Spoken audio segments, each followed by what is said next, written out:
Hello there. I thought I'd give a quick intro to our guest today, James Corrigan. James is a fantastic actor who I've had the pleasure of working on stage with. And look, he has done a lot of shows at the Royal Shakespeare Company, all right? Let's just have a little look how many he's done. 1, 2, 3, 4, 5, 6, 7, 8, 9 RSC shows. So if he's not qualified to talk about Shakespeare, I don't know who is. Alongside that, he's been on the telly. Yeah, no big deal. He's been in Time, Season 2. You know, that gritty prison drama. My Lady Jane, he was very good in that. Very funny.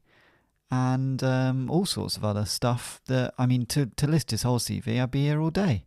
He's a fantastic actor, and I'm really excited to have him on the podcast. And I hope you enjoy the episode as much as I did recording it.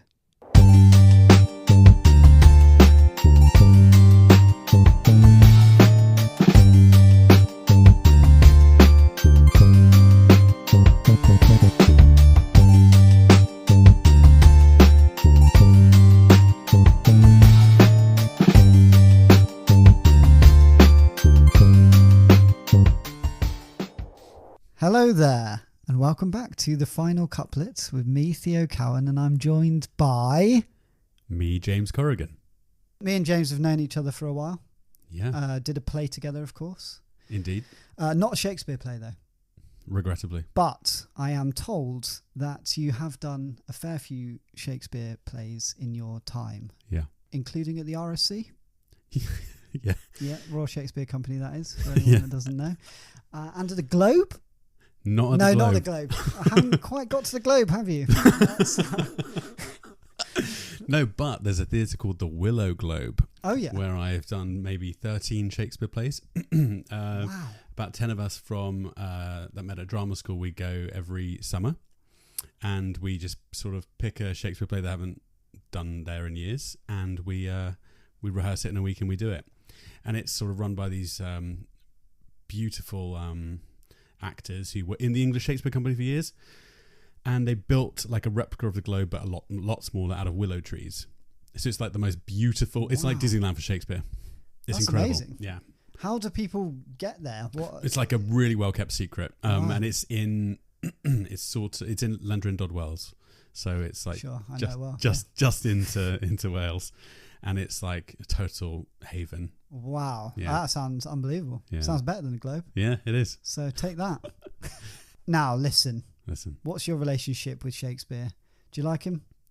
Oh, man. I love it. It's the sort of way I got into like acting and stuff like that. Right. Yeah. I didn't enjoy it at school. I think like a lot of people, it was a bit impenetrable. But there's nothing more fun than doing a Shakespeare play, I think. In fact, I probably first saw you ever in a Shakespeare play. Really? Yeah. What was that? Bloody Hamlet. Only bloody Hamlet. And only playing bloody Hamlet. Guess who? Hamlet. Let's just say I was the fourth Hamlet. There were four of us. So, and I took the final quarter. It was brilliant. But I'll take it. I remember it very well. Yeah, I had to work really hard to try and get a soliloquy in that one. Because the way they divvied it up, they didn't give me a soliloquy, and I was like, "Well, what's the point in being Hamlet if I can't have a little crack at it?" Yeah. Did you enjoy it? Yeah. Found it quite stressful. Only doing quarter, to be honest. You've got to dive in at that point. Yeah. Would you like to do it again? I'd love to do it again. Maybe that's the next pod. Next pod, just me doing Hamlet. The whole of Hamlet. Yeah. Breaking down page by page. Scene by scene. Now there's an idea. I've got a little icebreaker for you here. Oh, please, yeah. It's a bit of a weird one, but I think enjoyable. Say in a sort of Freaky Friday style body swap situation happens, you and Shakespeare, okay? Yeah. You go back to Shakespeare's time, obviously. Okay, you are Shakespeare at this point. I will, yeah. And he's got a play that he's been commissioned. He's been commissioned to write a play, and he's got to knock it out in the next couple of weeks. Yeah. And it's going to be performed. Which one of his plays do you think you could have a crack at being an actual Shakespeare. You know, do you know what I mean? Like being in the original company and writing it. Oh my gosh. So you've got to give it a real good go. And not knowing what I already know now. So like, not like I know Much Ado off by heart, so I could just write that. Do you know Much Ado off No, by but it's heart? I've definitely seen it about 15 times. I've been in it about 4 times. So do you think you could? No, it's knowing what you know. You are you, but in Shakespeare's. Oh So yeah, do you know what? It is probably Much Ado because it's all in bloody prose, so easy, and it's like an original. It's like the original rom-com. I just love it. Yeah. So just use all those tropes. Probably cut a bit of the old comedy in inverted commas. Yeah, that's good. I like that you're going to make some edits. But yeah, it would probably be that. I think it's in my like top 3 plays of all time. Really? Yeah, I just love it. I also think it's like actor proof. Like I just see, it's always great. Yeah. I just love it. Do you ever think?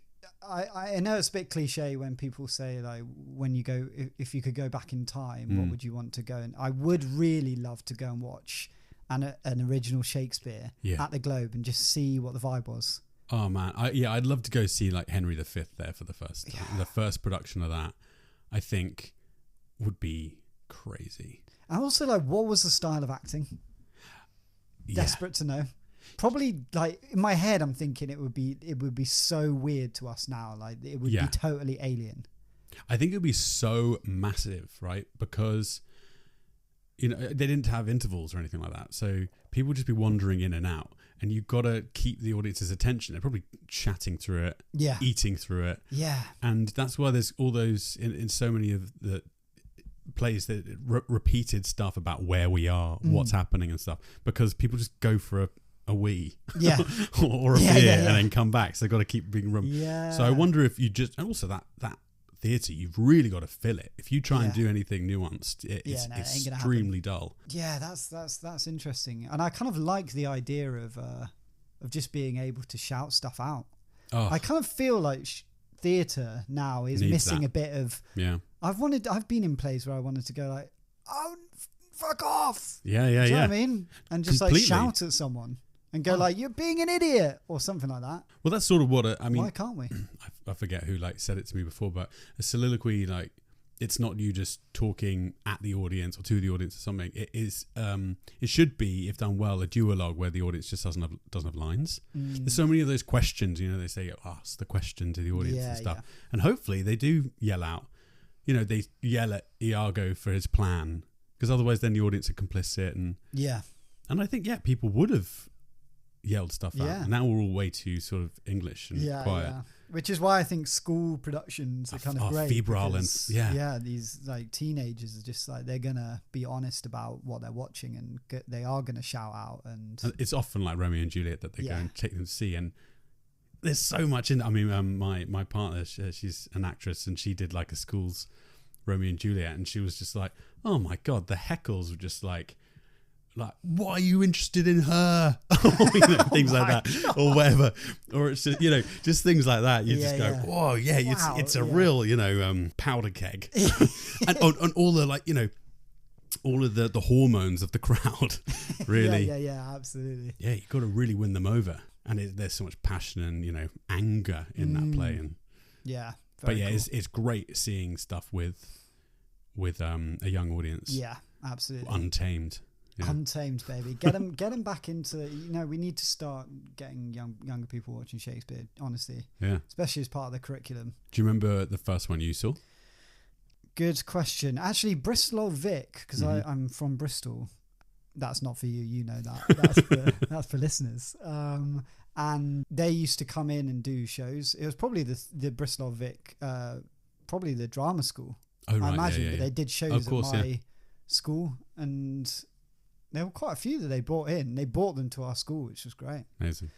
I remember really that's the only time that I actually understood vaguely what was going on. Did you say what play it was? Or? Can't remember. At the time, it was. I remember liking it. Yeah. I can't remember what it was. I probably actually might have been Twelfth Night. Yeah, good one. It's a classic, isn't it? Well, I was at an all boys school, and they shoved Titus Andronicus down our throats because they thought, oh, there you go, boys will like that one. Yeah. Bit of bloody guts. Yeah. I mean, they were right. Yeah. Second half to the question. Yeah. So obviously Shakespeare's swapped with your body. Oh, yeah. So Shakespeare's in this modern world. Oh, wow. What do you think he's intrigued by? Obviously, it's going to be a massive sensory overload for him. Well, immediately I was just thought he'd be very intrigued by how his plays have lasted. Yeah. And how there are dedicated theatres all around the world doing his work over and over and over. True. And how it's not the case for Marlowe or Johnson or whatever. Yeah, he'd love that. He would love it. Yeah, he would love it. Absolutely love it. He'd probably watch, Joseph Fiennes play him in that Shakespeare in Love film. He'd just think, this is great. I wonder if he would be surprised, or he's been like, of course the Globe has lasted. Of course, my play's being performed. I think, but also, I guess to go back to your point, I think he'd probably watch our theatre, probably in horror in a way, like I remember I did a production of King Lear and I was playing Edmund, and you got to speak to the audience, right? And couldn't see the audience. And that's the case with like most Shakespeare productions now. It's, it's under lights or whatever. And I think he would go, what? Where's the connection? You've completely missed the point. Yeah, that's true. We're meant to all be in it together, not sat back passively, but engaging in it. So yeah. I think he'd probably go, God, this is boring. Think he'd be into YouTube? I've got a big feeling he'd be into YouTube, and I don't know why. I think he'd just go, yeah, whatever this is. Definitely. He'd probably just like watch all of those people who do random monologues from his plays and just watch and go, whoa. You're right, though. He would just be watching his own material, wouldn't he? Of course he would. Because he's absolutely he's an obsessive, arrogant bloke, actually. But he'd also read all of these things and he'd probably listen to an episode like this and go, they've interpreted it that way. Yeah. What? Yeah. He'd probably be fuming at this podcast, actually.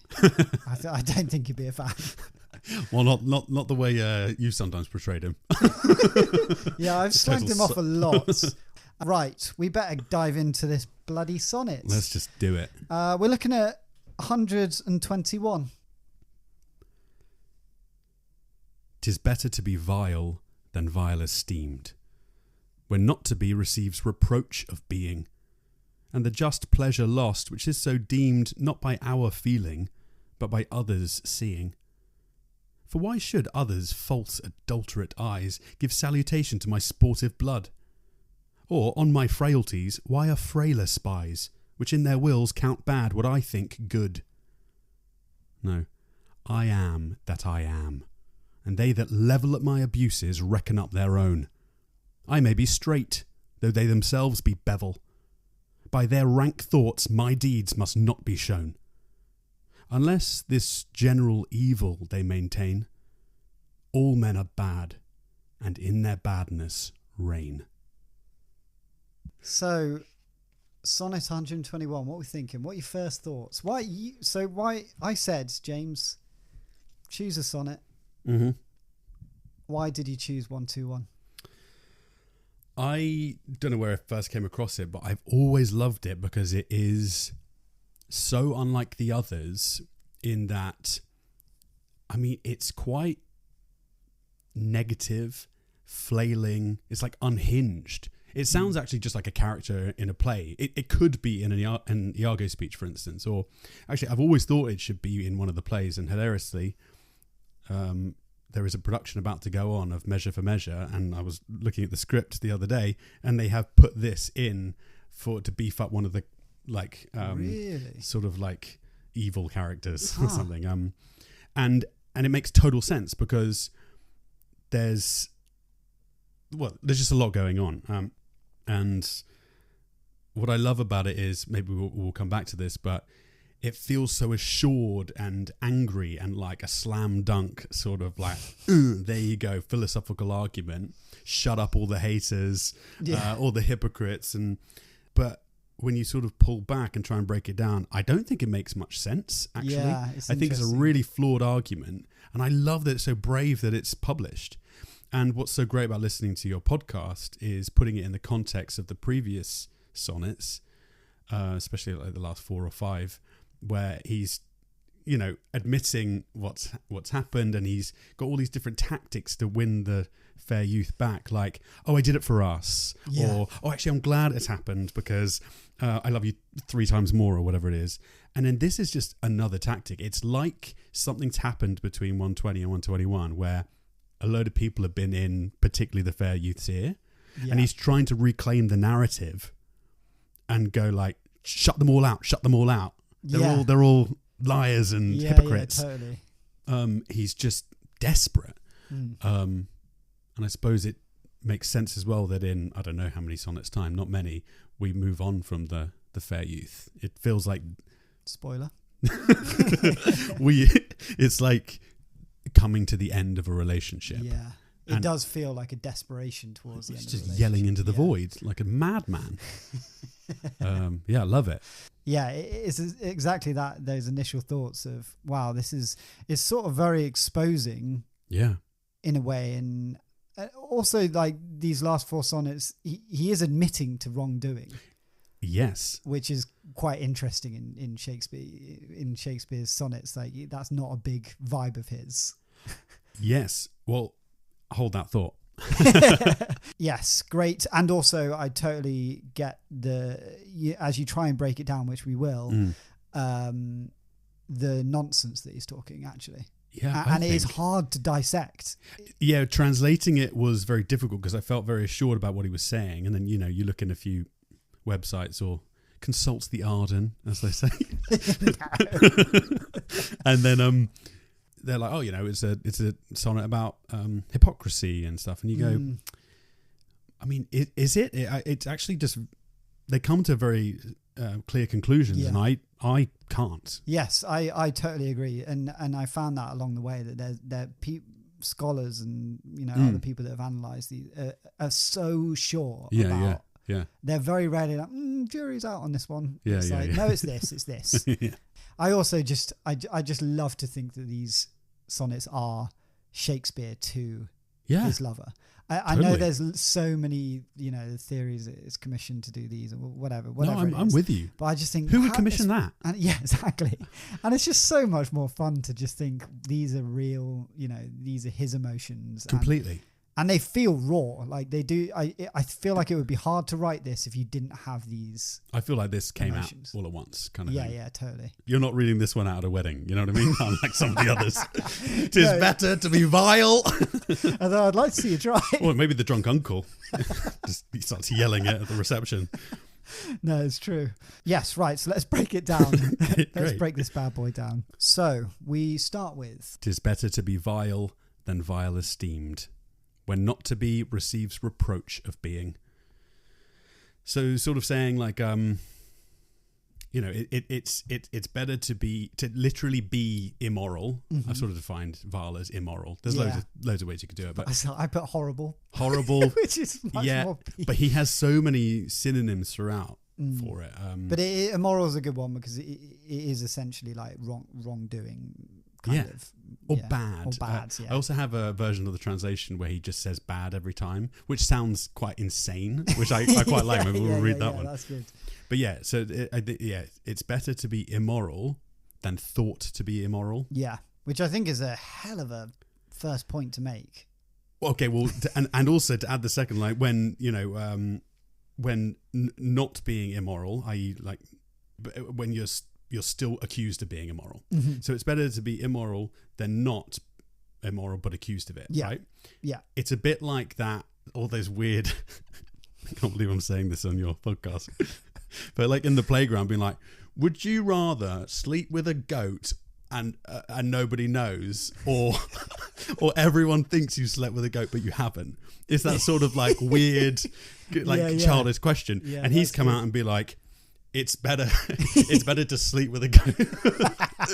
No, it's better. Yeah. But also to go back to what you said earlier, that's him not admitting it.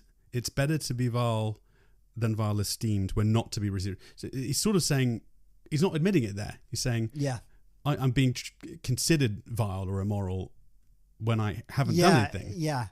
And this is that weird thing that he's been doing over the last few sonnets, where he's sort of going like, it's like, did he do bad things or didn't he? It's actually, he's masked it so much. So you're like, Yeah. I actually don't know what you did. Like, at first I thought you'd been cheating left, right, and center, but you mask it with so much of these. I did it because of this, or it's just hard to know what the hell he did.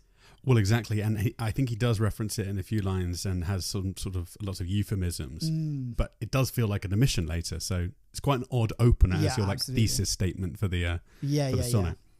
Right. What do we move on to?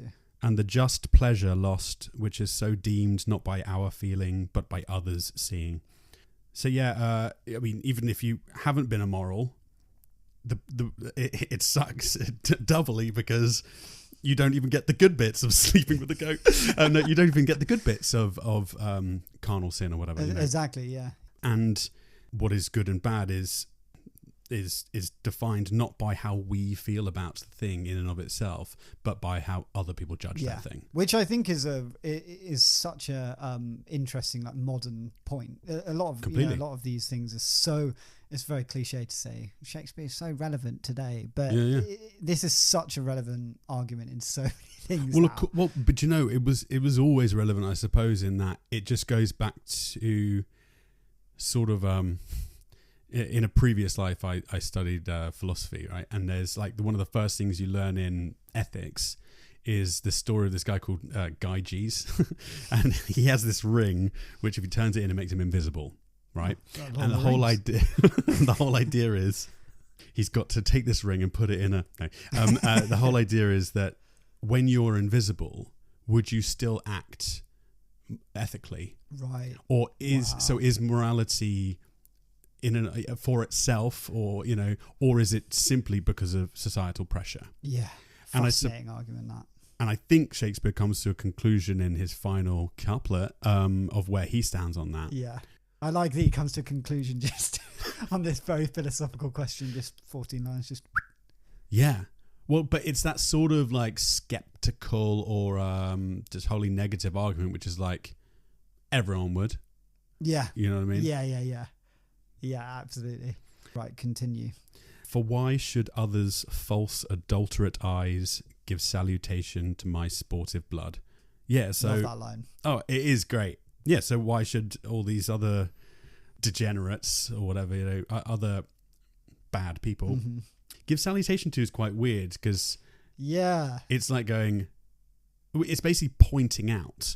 I think some people interpret it as being like almost looking on it positively. Right, yeah. But I think it's more of like giving a little wink to. Wink, wink, nudge, nudge. Yeah. So why should all of these like other hypocritical like creeps point out my sportive blood has to be like lust about, hasn't it? Yeah, it has to be lustful activity. Yeah, but then again, I think a lot of Shakespeare scholars are very scared to talk about sex. Yeah, well, yeah. Yeah. There, I said it. Someone had to say it. But I think they're so worried about Shakespeare. It's almost like they're like, no, he couldn't have cheated. Not our Shakespeare. He couldn't have been sleeping about. But what else is sportive blood? It's got to be. I mean, of course, again, it is euphemistic. Yeah. And there's something like jolly about it. It's like being like me being a Jack the Lad, rather than saying it for what it is. Absolutely, yeah. Yeah, and there's something he's kind of sort of like it's a show-off thing as well. Like it feels like very men going like, that's true. Mate. That's true. Well, and we've also all done it. Well, and actually, it also just plays into the whole feel of this sonnet, which is like defiant, and that's right. It's a very masculine way of putting it. Men will be men. Yeah, exactly. Yeah, sportive blood. Yeah, this is very men will be men. Actually, and then that ties into the next one. Or on my frailties, why are frailer spies, which in their wills count bad what I think good? So, yeah, why are worse people with more shortcomings judging my shortcomings? Yeah, exactly. And which I think good. Yeah, but that's what's funny because his first like quatrain is going like, you may as well do a bad thing if people are going to constantly say you've done a bad thing. Yeah. And then the second one is maybe it's not bad. Maybe I think it's actually good. Yeah. What I've done. You go, okay, well, Yeah, whoa, where's your which head is at, bro? What's happening? And also the previous sonnets, he's been like, I've done a bad thing. Well, yeah. I've been really bad. I shouldn't have cheated. Well, on that's you, where all but the gossip's come from, buddy. Exactly. You posted it all over. Yeah, of course people have been talking about it in the taverns, mate. Exactly. God, honestly, the more we dissect this, I'm getting quite sort of Andrew Tate vibes from Shakespeare here. It's quite distressing. Yeah, well, and then to go to your modern point as well, this next line feels very modern, which is, no, I am that I am, and they that level at my abuses reckon up their own. So, I'm just me. I'm just doing me. It feels like very much a contestant from Big Brother, just being like, can't help it. That's me. I'm just being true to myself. That's just who I am. It's just who I am. And also, I read a very funny thing about this a while ago, which is like, a scholar believes that it's a play on will I am. So the line before, which in their wills, can't bow what I think good, I am that I am, Willie am Shakespeare. Oh, please. It was really weird reading that in a footnote on, you know what I mean? Will I am. I was like, what? Will I am? Will I am Oh, Shakespeare. come on. Yeah. No, I am Will I am Shakespeare. And they that accuse me, basically, and point out, they project their own bad qualities. Yeah. This is the big modern thing, isn't it? It's like we talk a lot about like projecting onto others. It's like big therapy thing as well, and projection is just I think a term that we use a lot now. It's like you're projecting that onto me. Yeah, yeah. It is also true though, isn't it, that the things you don't like about yourself are the things that you tend to grind your gears in other people when you notice it. Yeah. But he's in a good flow with this one, I think. I mean, it is petulant, but it is.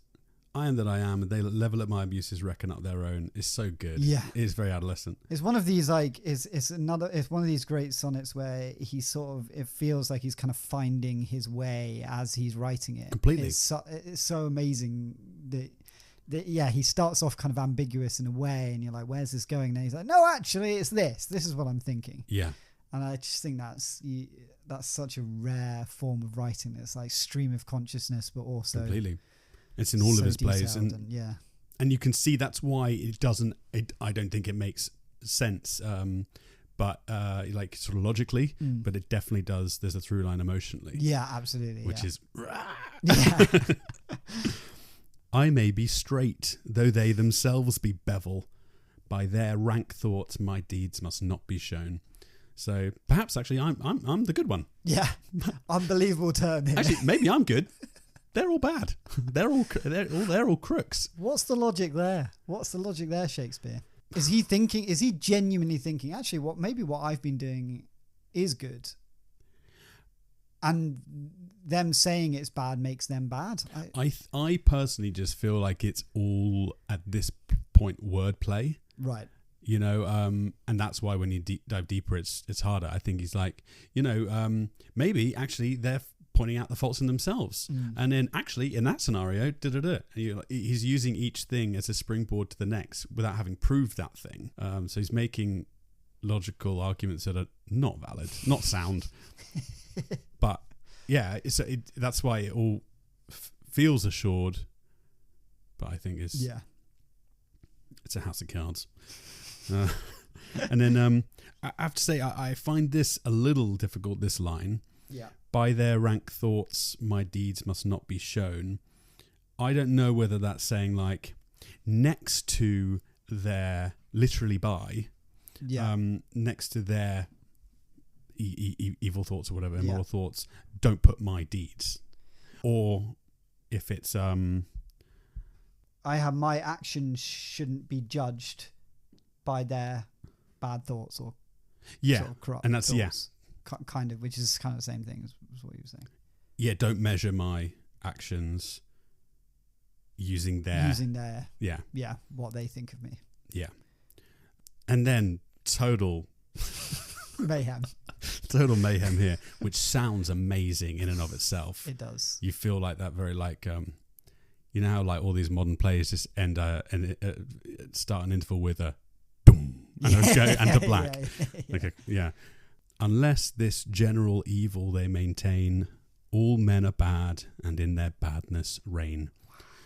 So yeah, don't judge me by their rank thoughts unless they subscribe to this theory, which is that ultimately everyone's bad, everyone's immoral, and they fucking love it. Yeah. and we actually thrive in that. They thrive in that immorality. Yeah. So then I'll agree with them. Which is, and then to go back to our old friend Guy G's, it's basically saying everyone, when invisible, would do what he did, which is commit regicide. Or, just do bad things. Yeah. So that's got to be one of the best final couplets, I have to say. It is good, isn't it? Is, isn't it? I think that they're really, his inner child comes out. Because that's what you do. You just rail when no one's listening to you. And he's done beautiful poems. Yeah. And and now this is just like a fuck you all. Yeah. It feels like. 10 sonnets ago, he was talking about roses and sweet spring and stuff like that. And now we're into all men are bad. Badness reign. It's crazy. But it's a weird defense of yourself, isn't it? It is. I mean, also, I always like to. Well, we'll get onto this, but I always like to put myself in the sort of mindset of receiving this as a sonnet, and just bloody hell, that last line. Well, yeah, it's a bit like the sort of angry message at 2 a.m. Not the you up message, but the like, do you know what? Yeah. I'm better than thinking. Yeah. Yeah. And it does feel a bit like that thing where it's like he knows that friends have got into the fair youth's ear and been like, Shakespeare's a bad guy. Yeah. And he's like, do you know what? Fuck those friends. Yeah. Absolutely. Right. Yes. So usually I put a story to this, which has been a long arcing manic story. Is the cat called Mercutio? Mercutio, yeah, that's so good. One. Yeah. I think actually he turned up again recently, which is good to see him back. Yes. So I want to ask you, what do you think is the scenario that Shakespeare is in for the writing of this sonnet? Oh, for the story, for instance. So say this is just a, what's happened here that Shakespeare, where is he writing this? At what time? What's happened that's made him want to write this? Well, what I feel like it's late, it's fevered, it's dark, it's cold, it's lonely, and I feel like it's delivered not in the. I think it's delivered on a scrunched up piece of paper. Yeah, you know what I mean? Yeah. Just from the sheer rage in him, and I think I feel like he is planning on delivering it with a mic drop, where it's like he bursts into the tavern where he knows the fair youth is with all of his mates. Yes. And and everyone goes silent, and he just stares and he whacks it on the wall kind of thing, sticks it up there. And he may even shoot a look, he may even read it out. You may even just yell it out. Do you know what I mean? Yeah. Which is because I guess there's something about the previous four, or a lot of them.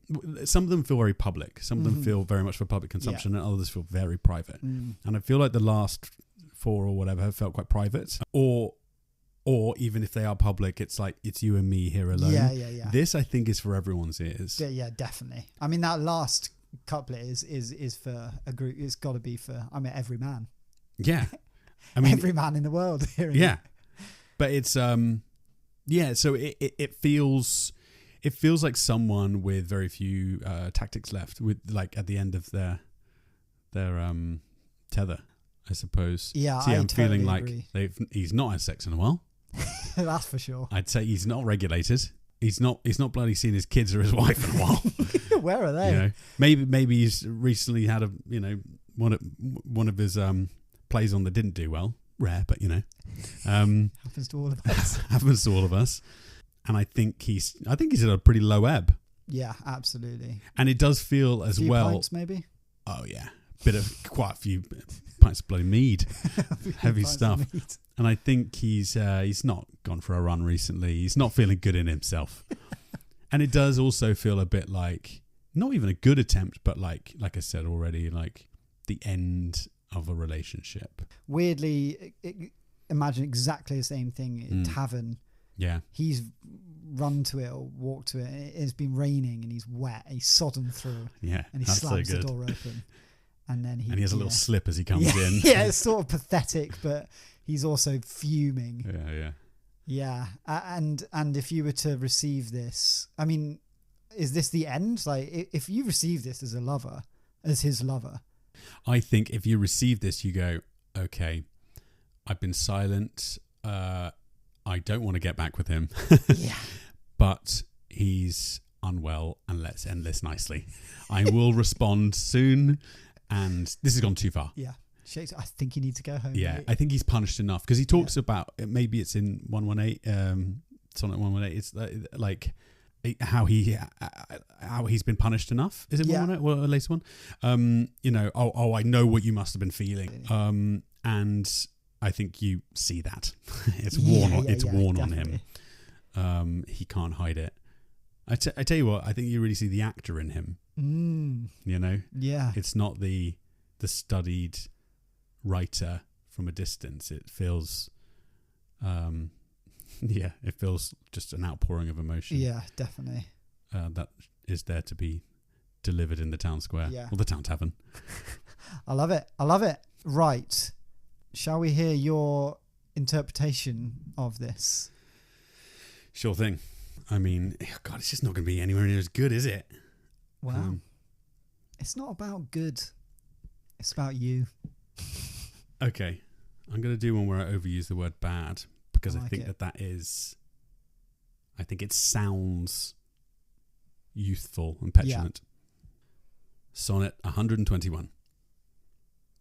It's better to be bad than have people thinking you're bad, especially when you've done nothing bad. You don't even get the thrill of doing bad, that thing that others, not you, deem bad. So why should these random degenerates point out my mild transgressions? And why should idiots with more shortcomings judge mine, ruling them bad when actually I consider them good? Fuck it, I am that I am. And those that accuse me only reveal their own depravity. Maybe I'm the angel and they're the devils. Do not judge my actions by their foul thoughts. Unless, of course, they're willing to claim that all men are bad, and in that badness, thrive. Oof, I love it. I think in hearing it in your words there, the changes of thoughts are really clear. Yes, they are. The journey that he goes on with it. Actually this, and then he sort of goes off on it for a little bit. And then it's like, clear, this. but it's inconsistent. Yeah. But I think also it's, again, plays into the mindset that we were talking about, that he's just going out there saying, everyone's calling me bad. Well, I tell you what, you're bad. Yeah, it's actually I tell you really what, actually, childish. maybe I'm not bad. Maybe I'm good. Yeah, I'm the goodie. You're the baddie. Or in fact, we're all bad. Yeah. Just go, whoa. Wow. Yeah, it's really, it's got a very childish element to it. Yeah. And raw, angry. And it invites you to read it that way. And it's not one, I never read this before. I'd never heard Why would this you? one. Yeah, I mean, it's not one but it should be one that's read out. I mean, I don't know where the hell you'd read it, I guess. That's the problem. Yeah, again, it's not a wedding situation. You're not going to be doing this at a christening. Google sonnets for a breakup. Sonnets for adultery. Maybe this is one to send for breaking up.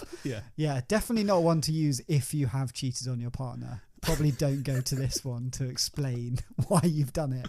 He's not great at explaining why he's cheated. We've learned he can never quite go, I cheated and it was really bad and I'm really sorry and will you take me back? He never really does that, which is interesting. There's not much self-laceration at all. Yeah. Fascinating stuff.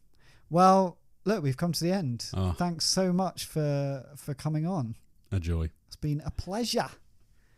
Right, until next week. Bye. Bye.